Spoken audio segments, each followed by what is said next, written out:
वो घोटालेबाज जो जनता के बाद पीएम मोदी को भी चूना लगाना चाहता था, मांगे थे 50,000 करोड़ रुपए। 251 रुपए में फोन का सपना दिखाया, पकड़ा गया तो कहां पैसे वापस दूंगा, क्या 7 साल बाद मिलेगा वापस। 251 रुपए में फोन का सपना दिखाया, पकड़ा गया तो कहा पैसे वापस दूंगा, क्या 7 साल बाद मिलेगा वापस। विदेश से पढ़कर लौटा और बन गया सबसे बड़ा नटवर लाल। देश में पहली बार हुआ काजू किशमिश घोटाला। 251 रुपए वाला फोन आपको याद है? शायद नाम लेते ही मोहित गोयल का चेहरा याद आने लगे। आप कहने लगे उससे बड़ा फ्रॉड तो हमने जिंदगी में नहीं देखा। लेकिन हम आपके जख्म हरे नहीं करना चाहते, बल्कि सुकून की खबर सुनाना चाहते हैं। और वो खबर ये है कि आपके पैसे वापस मिल सकते हैं। सुनकर यकीन नहीं हो रहा तो 3 मिनट तक तसल्ली रखिए और एक एक बात ध्यान से सुनते जाइए। सबसे पहले तो समझिए कि आपके साथ फ्रॉड हुआ कैसे और आप फंसे कैसे, फिर बताएंगे इससे बचे कैसे और सरकार आपकी इसमें क्या मदद करने वाली है।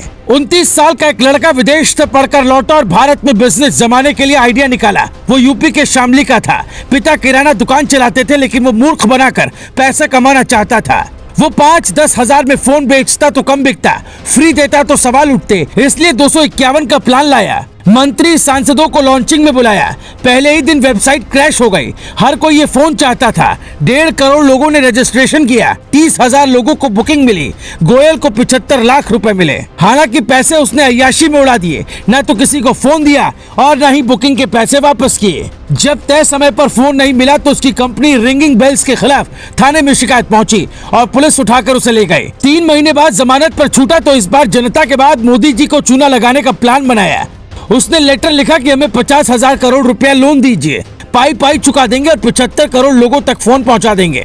लेकिन प्रधानमंत्री कार्यालय से इसका कोई जवाब नहीं मिला। जब लोन नहीं मिला तो आदत से लाचार मोहित गोयल फिर से फ्रॉड करने लगा। चारा घोटाले से लेकर अनाज घोटाला तक तो आपने सुना होगा, लेकिन मोहित गोयल ने उससे भी एक कदम आगे बढ़कर काजू किशमिश घोटाला किया। वो वेंडर को 40% पैसा एडवांस देता था, बाकी का पैसा काजू किशमिश मिल जाने पर चेक से देता था।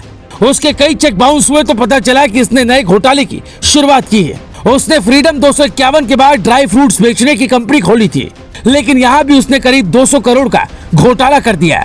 मतलब मोहित गोयल ने करीब 300 करोड़ का घोटाला किया, लेकिन उसमें से 75 लाख रुपया सीधा जनता से जुड़ा। इसकी संपत्ति के बारे में हमने गूगल पर सर्च किया तो कुछ नहीं मिला, लेकिन फर्जीवाड़ा कर इसने जो करोड़ों रुपए कमाए उसका क्या हुआ ये सरकार को पता करना चाहिए।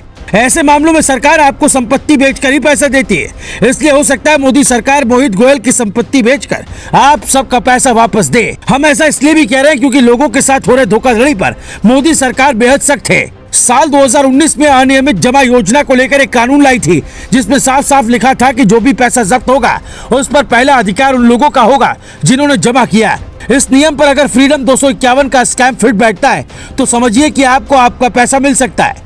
इसके अलावा ऐसे धोखाधड़ी से लोगों को बचाने के लिए मोदी सरकार नया कानून भी ला सकती है। Bureau report, global Bharat TV.